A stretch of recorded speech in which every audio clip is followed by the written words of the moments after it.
Monitor ini ajaib karena punya akurasi warna yang terbaik saat ini.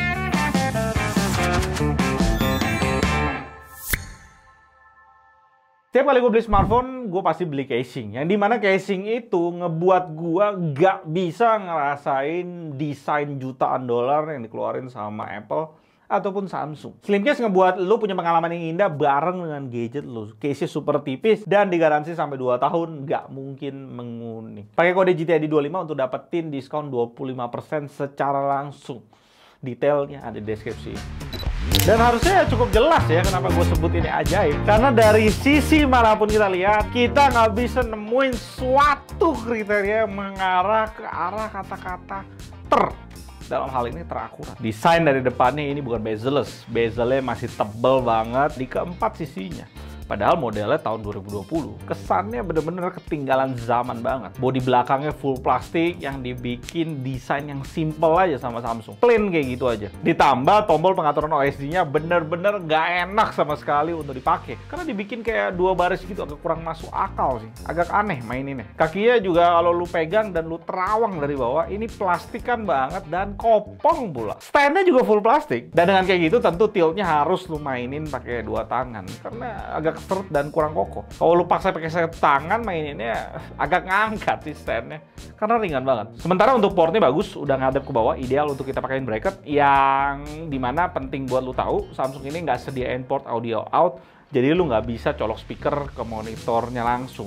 Dan monitornya sendiri pun nggak ada speaker built-in. Speknya juga entry level banget, 24 inch VA panel flat Full HD resolution.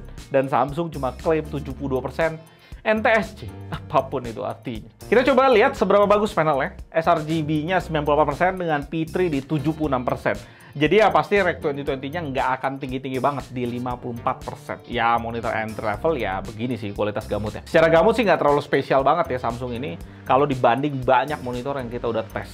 Posisinya ketiga dari bawah. Treatment Samsung ke monitor ini ternyata cukup oke.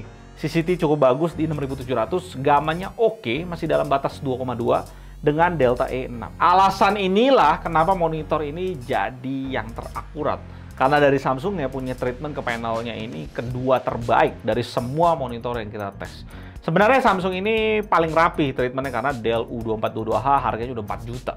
Jadi kita nggak bisa bilang ya itu monitor satu segmen sama Samsung ini. Saturasi sRGB-nya sangat baik di 5 Delta E. Dan dengan treatment Samsung di akurasi putih bagus dan saturasi warnanya bagus, tentu ini ngebuat monitornya jadi sangat akurat di akurasi warna sRGB-nya di 5 Delta E. Dan tentu ketika kita bandingin, Samsung ini bahkan bisa ngalahin jawara kita selama ini di Lenovo L24i. Menjadi teratas, monitor teratas paling akurat di 24 inch entry level. Jujur gue skeptik abis dengan monitor ini sampai gue tes berkali-kali. Tapi tetap hasilnya masih sekitaran 5,6 Delta E. It is what it is. It is what it is. It is what it is. Numbers don't lie. Apa yang gue bisa kata lagi? Ini yang terakurat. Tapi tentu untuk color space P3 Samsung ini sih bukan apa-apa. Saturasi warna P3-nya di 15 dan akurasi warna P3-nya di 13 Delta E. Bukan sesuatu yang bisa terlalu diandelin. Dan Samsung ini tentu kalah dibanding Lenovo L24i yang masih memimpin di segmen ini jadi yang paling akurat di palet P3. Dan salut buat Samsung nggak ada preset sRGB di monitor entry kayak gini. Berarti Samsung nggak jualan gimmick. Jadi kita langsung aja kalibrasi manual. Settingan terbaiknya kalian bisa ikutin, target kita ke 200 nits. Dan kita bisa lihat hasil kalibrasi manual kayak gini bisa benerin CCT-nya ke 6600. Dan Delta I jadi lebih akurat di 4. Putih yang keluar jadi jauh lebih akurat. Saturasi warnanya jadi sedikit kurang akurat ke 7 Delta E untuk compensate warna lainnya di akurasi warna jadi jauh lebih akurat di 3 Delta E. Kita full kalibrasi dengan Kalman, akurasi putih tentunya sempurna. Saturasi jadi sangat baik di 5 Delta E dengan akurasi warna sangat perfect dan akurat di 2 Delta E. Ini sih Samsung kasih kita panel yang luar biasa karena bisa di-push sejauh itu. Sayangnya ya Samsung nggak treatment sampai sejauh itu, sampai ke potensi maksimumnya. Sayang. Kontrasnya yang dihasilin juga luar biasa dari panel VA-nya 4300 banding 1. Sedikit kalah dibanding TVision. Tapi tentu di level 4000 kontras, lo akan sangat diservis dengan baik untuk dapetin detail-detail di tempat gelap pas lagi nonton atau editing. VA sih juara ya untuk entry level ketika lo fokus untuk editing karena kontrasnya jelas membantai panel IPS di segmen yang sama dengan cuma kasih kisaran di 1000/1. Di sisi lainnya, lo mesti terima viewing angle VA ini nggak seluas panel IPS ketika dilihat bukan dari posisi tepat di tengah. Tapi kalau lo pakai monitor ini sendirian, ya lihatnya dari depan terus, hal ini nggak jadi masalah sebenarnya. Secara brightness untuk sebuah monitor entry udah cukup bagus dan bahkan melebihi klaimnya Samsung sendiri di 256 nits. Dan nggak lupa singkirin yang nggak penting dari Samsung. Kelengkapan lainnya, adapter, kabel power, dan HDMI. Samsung ini harganya di 1,9 juta lebih dikit. Sebenarnya kalau dilihat secara nominal dibanding pesaingnya ini monitor paling murah.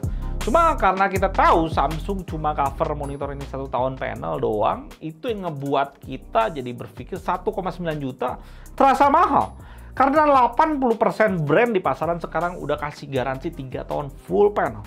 Dan ada Lenovo dan ThinkVision yang bahkan garansinya bisa dijemput. Dan gue baru dapat info dari Samsung, mereka sudah confirm akan garansi 3 tahun full panel untuk monitor mereka. Ya, akhirnya Samsung mau tobat juga setelah sekian lamanya kita ngomongin tentang garansi ini masalah. Tanggal pasti dan bulannya Samsung belum buka buat gua, tapi ini benar-benar angin segar yang berhembus di awal 2022. Kemarin LG juga udah confirm mau upgrade garansi ke 3 tahun. Sekarang Samsung, ini nice banget. Perang monitor di tahun ini akan sangat ketat dan super panas.